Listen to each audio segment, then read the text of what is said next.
What's up techies? For this video I want to show you how to unroot and unbrick the Nexus 6P. I'm going to be using Wugfresh tool, the same tool that I use to root my device and install custom recovery.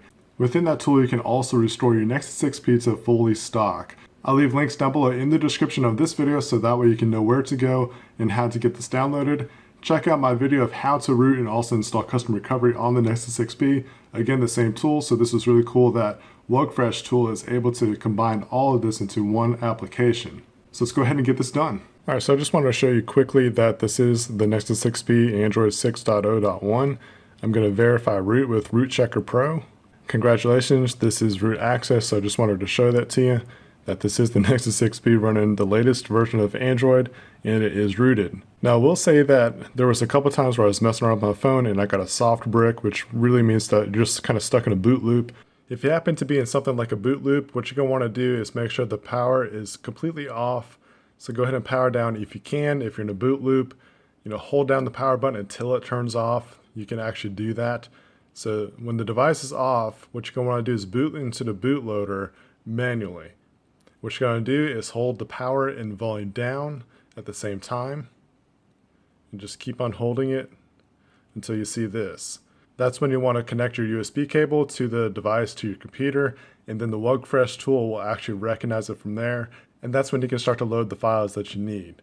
If you want to get out of the bootloader, you can actually just power off again. Just hit power off, and then you can repower on your device and it'll boot up like normal if you're not stuck in a boot loop or something like that. So that's how you get into the bootloader manually.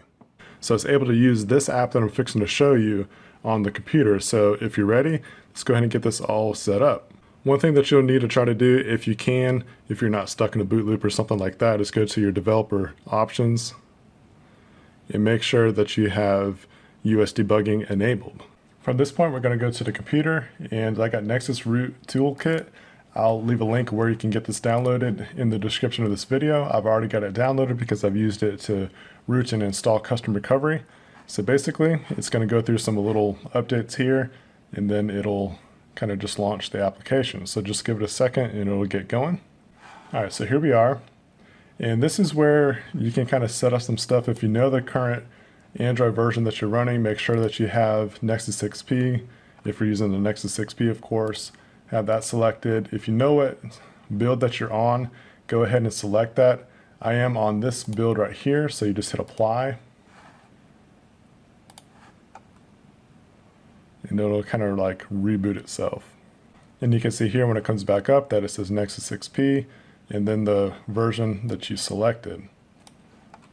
Now quickly, you can go to backup and restore. You can do that now if you want to. You have full driver installation. You can do that if you haven't already. Unlock the bootloader, root, flash stock, and unroot. This is where you're going to want to see if you are soft brick or in a boot loop. You want to select this. If your device is acting normal, just do select is on and normal, and that's it.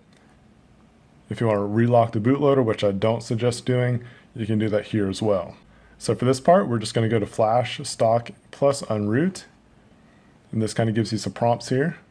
Select OK to continue. You got your builds over here, have that selected. You can also do automatically download and extract factory image selected from above. If you've already done that, you can keep that here, but for now, I'm just going to do automatically. And you can do non-wipe mode, but I'm not going to do that either. And you just kind of sit back and let it do its thing. All right, so if you get this prompt, you can read through here. I'm going to hit continue.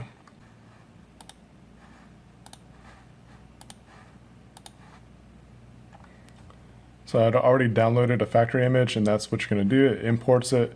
If you haven't done that, you just do the option to where it downloads by itself. And so here we go. Here we've got a match, extracting, and just let it do its thing.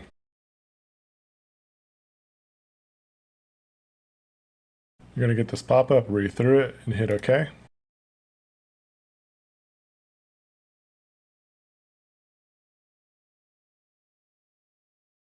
All right, so once it's finished kind of doing its thing, you're going to see this pop up. So basically it says for just to wait for your device to reboot and do its own thing. And then you're going to want to re-enable US debugging. And then lastly, use the OEM unlock button if you want to go that route, and press OK to close that message. Alright, so as you can see here, this is the welcome screen. So we're going to go through here real quick so we can verify a few things. I'm just going to skip through all this stuff. I'm going to go back and get my apps all loaded up at another time. And so we got, LTE connection, so that's working fine. Checking for a software update. I'm just going to skip all this stuff because I'm going to wipe it again so that way I can do the easy transfer of stuff that you can do through these backups and all that. And as you can see here, we're back to the stock. We'll go into settings, to about phone, and let you see the current version, which is the 6.0.1, build number MMB29M.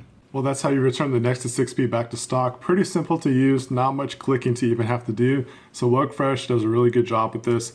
Basically, when you get going, make sure that you have stuff downloaded. If you don't have stuff downloaded within the Wugfresh tool, it lets you do it. It'll download for you. So just select the appropriate option. As you can see, like I could have done the automatic downloads, but I actually had that file already on my computer. So all I had to do is just select that one and I was good to go. That's about it. There's not much else to it. So you can actually, if you need to reroute the device, you can just use the same tool. Very nice stuff. If you have any questions, let me know down in the comments. Thank you so much for watching this video. If this was helpful to you, give a thumbs up. And if you don't mind, hit that share button. I'd really appreciate it. And until then, stay techie.